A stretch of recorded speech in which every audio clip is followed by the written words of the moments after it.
Hello lovely people, I'm Kathryn and welcome to this week's video for the coverlet of Comfort, which is the final week for May for Fantastic Fauna. And it's going to chime anyway, so for the background I have had lots of different thoughts about what to do, and I thought of doing a fancy border, which I mentioned earlier. And I thought of doing some other motifs and all that kind of thing, but when it came down to it, it didn't feel right. I just wanted to let the animals be the stars. But if you do want to do something fancier, I'll give you some links to previous videos, the Nakshi Kantha that we did last year, where I did all kinds of fancy stitches, and also the elephant rice bag, the part 2, when I did the border around that. So if you wanted to do a border, then you could absolutely follow that.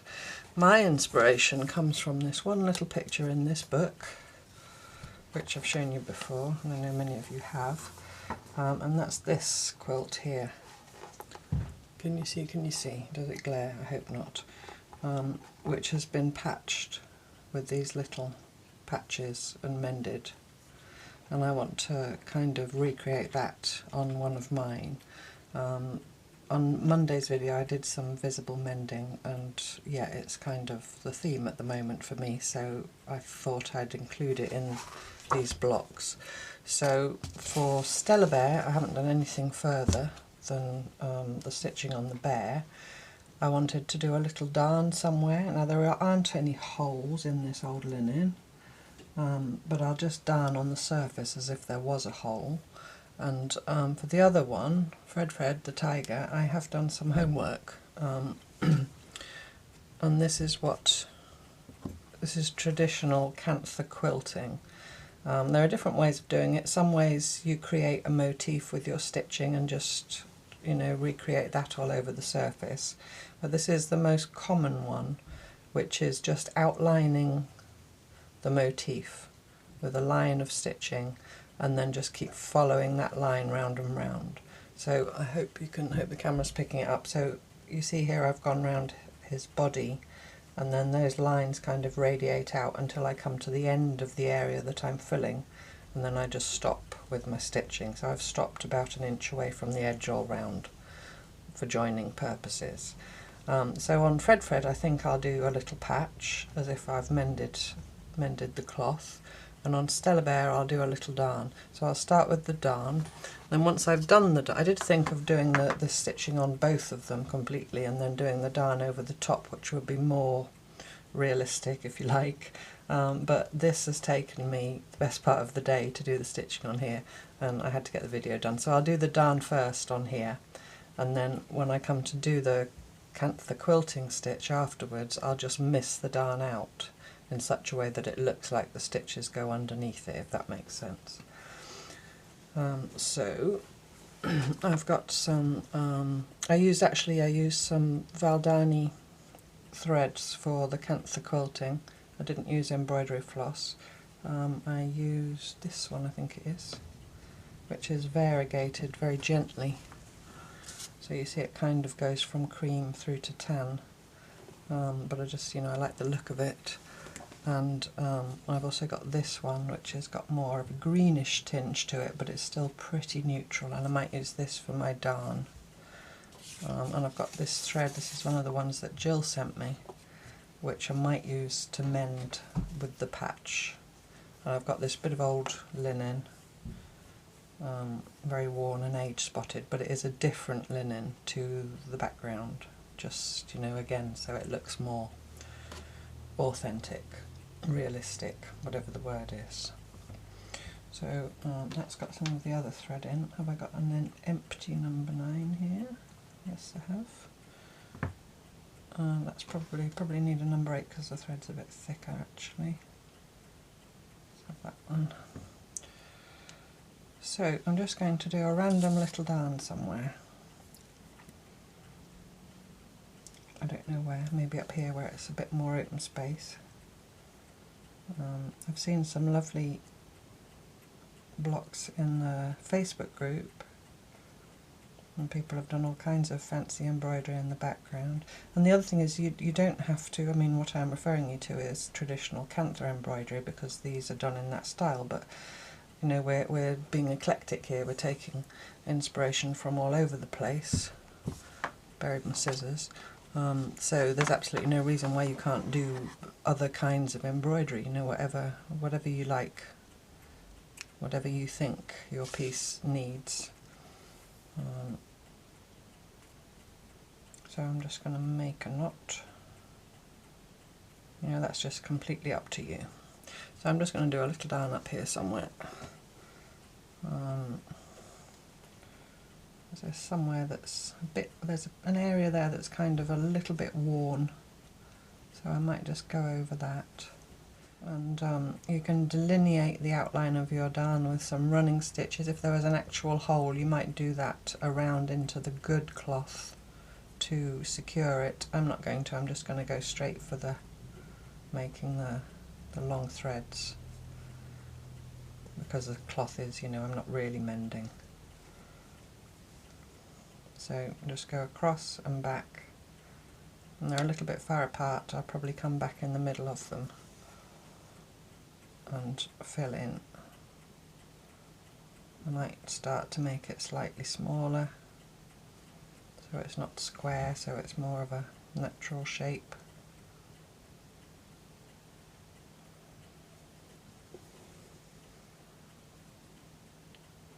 And I'll go through there and then turn and come back the other way. And I'm just letting them lay on the surface. You don't want to pull them too tight, but at the same time you don't want them too loosey-goosey either. But it's not really, once you start weaving in and out the other way, in general it'll sort itself out if it's not, you know, way too tight or way too loose. I'm just going to put one more line in between.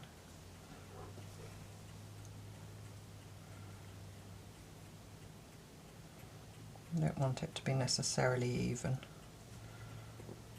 so I'm not trying, I'm just doing. It's a bit tight, so I'll just pull it out again, and I'll come back the other way and try and get them a bit closer together.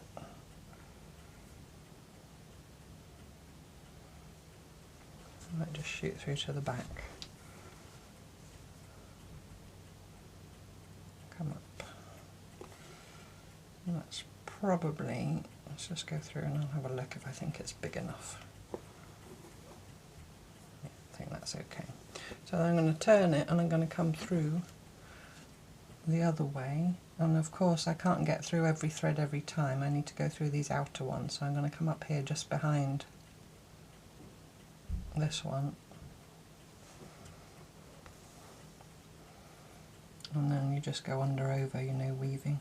If you have trouble going through with the sharp end of your needle, you can turn it round and use the eye of the needle until you're through, and then go back through the cloth just to anchor that end.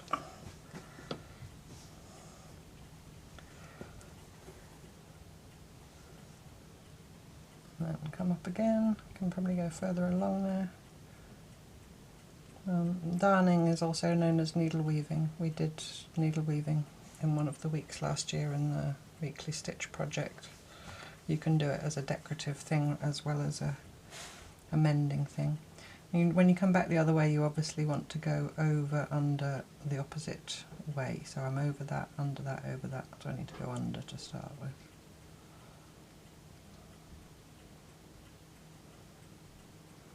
And if you can't get under right where you're supposed to be, you can go under a bit further up and then slide back down. That's as far as I can go. And then you can, I think in weaving it's, is it called a heddle? I can't remember. No, that's part of the loom. But you can just push the threads down with the eye of your needle.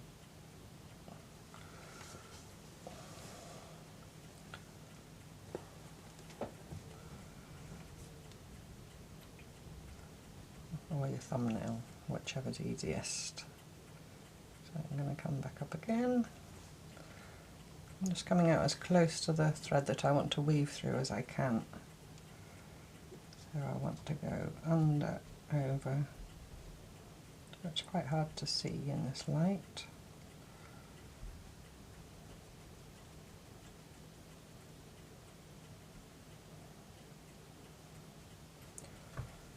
And you get the idea if you didn't already know, I expect. I quite like this has got a greenish tinge to it, so it's kind of picking up the greens, excuse me, in Stella Bear's coat. It's Fred having a little scratch.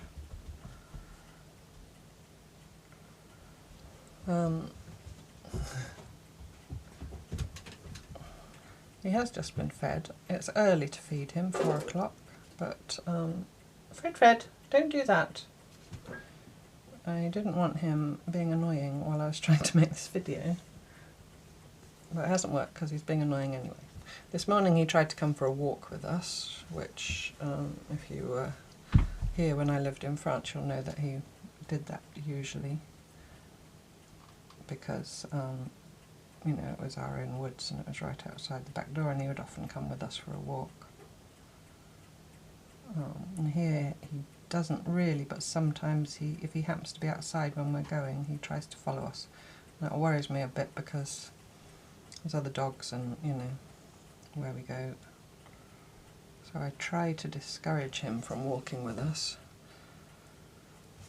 But this morning he really seemed insistent, so we kind of walked very quickly, and then a lady came along with a shopping trolley on wheels, you know, the little shopping bags on wheels. And that luckily scared him enough to make him go into a garden. And so Stella and I managed to get away, and then we came back out of the woods and he was actually waiting for us in the car park at the bottom of the lane here. And then he followed us home again.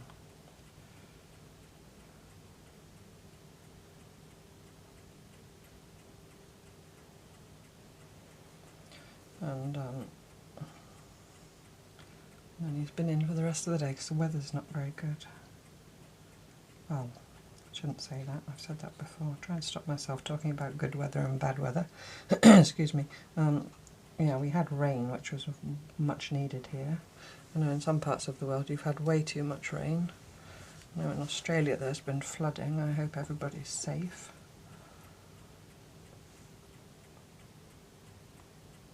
But here we had drought for quite a long time, and we've had a bit of rain. Okay, so that's all done. So I'll just go through to the back and finish this thread off. I just love little darns. I don't know whether it's the feel of them or the look of them or what they represent. And on the back there's just the little circle of my little anchoring stitches. And I just love the process of darning. That weaving under over is very soothing.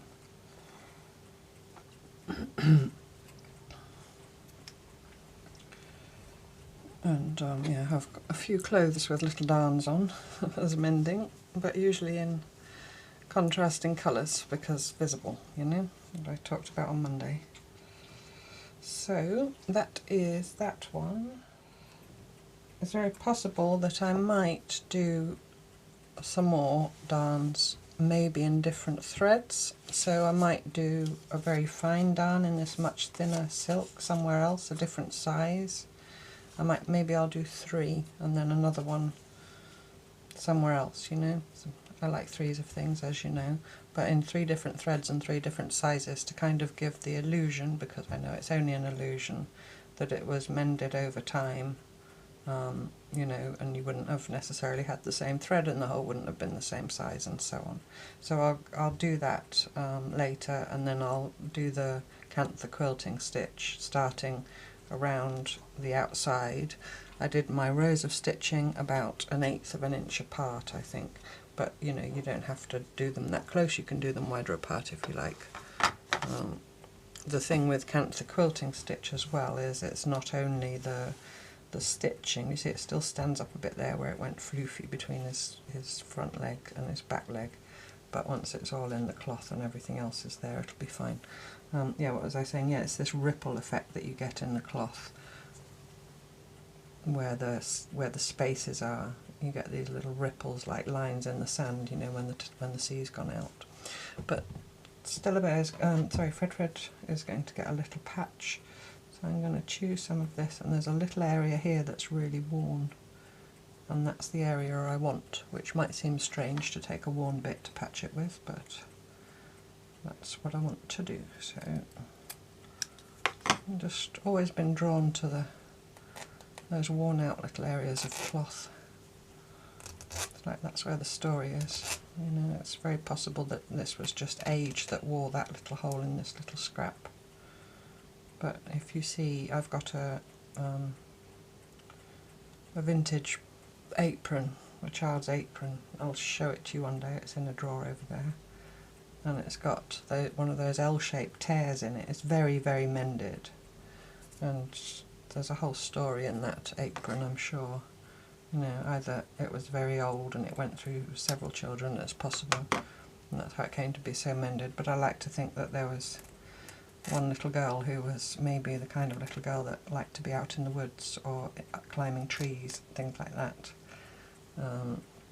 And she had this white apron that she kept tearing as she was climbing trees and so on.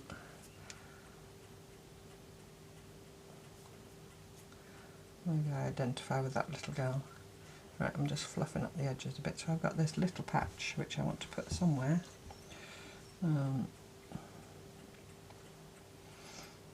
Again, I'm kind of looking at the cloth to see if there's somewhere that looks like it might be more worn than elsewhere. Excuse me, just so that the patch seems, like up there it seems quite worn, so the patch seems more, you know, like it would belong there. I'm looking at this silk now, I'm going to lay it on. When you're testing threads, don't do it like this, you know, wrapped in the spool or whatever, or, you know, like this, because the colour will be sorry, I've got a real frog in my throat today. The colour will be much denser. Always pull a thread off and audition it like that, because that gives you a much, do you see when I do that it does blend nicely. If I do that you'd think it was much too dark. It's just a little tip if you didn't know. I'm sure you all know already, but I always think it's better to say it. I want this fine needle. Actually, there's another one in here. Oops, it's one of my little pouches. These are the very fine 100-year-old needles that Jenny sent me. And they're very sharp and nice to use. So this is very fine, but I'm just going to use one strand. Normally if I was doing fancy stitching I would double it up or even triple it because it's so fine, but I'm just going to use it one single strand because I want the colour to be, I want it to be quite indistinct if you like. But because it's silk it's already different to the cotton and the linen, so that will already give a different look. So I don't want to make it too kind of in your face, so to speak. I want that side up because that's the most worn side. So I'm just going to put this on here and I'm just going to patch it. I'll come through from the back. And I'm going to start off, I'm going to do exactly the same as I did in Monday's video basically. I might pull right through, no it's okay. I'm just going to start with the back stitch because I didn't back stitch on the back. And the picture in the book shows the patch with the edges turned under, not raw edge, but I like raw edge. And I can't remember if I mentioned it on Monday, but I've got things, I mean my towel, one of my bath towels that I use regularly, had 3 holes in it and they're all patched like this. And bath towels obviously go through the wash pretty regularly. And the patches have now just become part of the towel. They're not, you know, nothing's fraying anymore or anything like that. So there's nothing to, no need to worry about having raw edges. Okay, I've finished going in one direction, so now I'm just going to come through the cloth and go in the other direction. And so traditionally, as with the tradition of patchwork and quilting as well, little scraps of cloth would be used to mend. But in Kantha you also see old canthas being used to mend other canthas, so a little layered patch might be found, because when cloth is so precious you just keep using it, in the same way as with Japanese borrow as well. You'll find pieces mended with pieces of other items, and you'll also find little bags or cushions or smaller things made out of larger things. So when the larger things wear out, they might be made into smaller things. The good parts will be repurposed, and then when those things wear out, then at one point they're returned to the earth. If they're biodegradable, they can just be returned to the earth.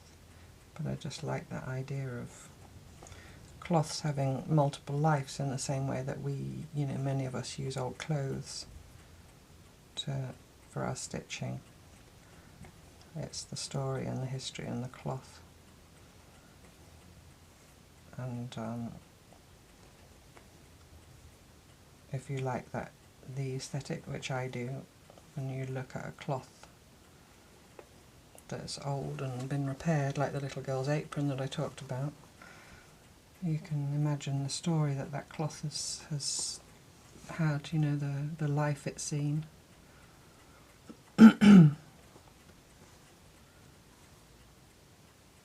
So it's very possible that I will also go and do some more patches on this, and I might even do some darns on this and some patches on the other one as well. But whatever I do, I will show you next week, hopefully, or maybe on Friday if I've managed to get it done in time. Talking of Friday's video, it might be a tutorial. I'm not entirely sure that I will get round to it, because I need to do a bit of prep first. But it's very possible that it will be a tutorial, because there's a different style of bag that I would like to make with you. Not the little bag that I showed you, the forage bag, but another one. It's quite a simple construction, and it lends itself to being made in the Slowstitch way. So that might be coming up on Friday. If it doesn't come up this Friday, then it'll come up next time we've got a Friday Slowstitch session.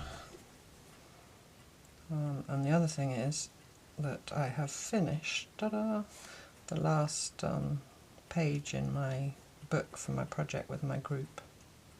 So I'll show you those in Friday's video as well. It did feel good to get the last one done. Yeah, I thought it was a little while since we've made a thing. I mean, we're working on the coverlet, obviously, which is going to take all year.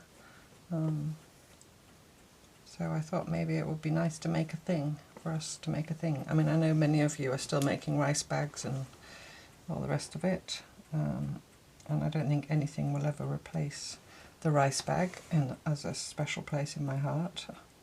But I do like this other little bag idea. So it's a completely different construction, very simple. Well, it can be as simple or as complex as you like. So yeah, coming up on Friday. And I just love the way patching like this, it just, because I've put it on the wonk so that the weave of the cloth is going a different way. I mean, essentially it's the same colour cloth, and just a slight difference in the thread, being a thinner thread and a slightly different colour, but not much, not significantly. It's almost as if you've tried to match it. It's a little bit mimicking, I know, but I just like the look of it. So there we go, that's done.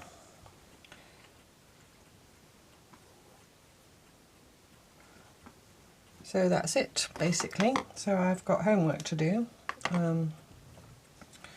I've also got some preparation to do ready for next month's, which will start next Wednesday. I'm leaving Fred's where his stripes aren't, just plain, and also that really makes him stand out, even though he doesn't have any stitching whatsoever in between his stripes. Now, because this area is all stitched and this area isn't, that really makes him stand out if I get my fingers out of your way. So that's negative space, isn't it? That's something else to consider. So there we go. So I've done one little patch on him there. I'll probably do another couple of little patches. I've got this left. I think I will go and do all the Kantha stitching on Stella Bear, and then possibly do a patch on her or another darn, and I might do some darns on here. But basically that's what I'm going for my background. I'm always leaving an inch around the edge for the joining. So I hope that's okay. A bit short and sweet this week. Next week's a new prompt. Looking forward to that. So until then, thank you so much for watching, and I look forward to you joining me next time for more cloth tales. Bye bye.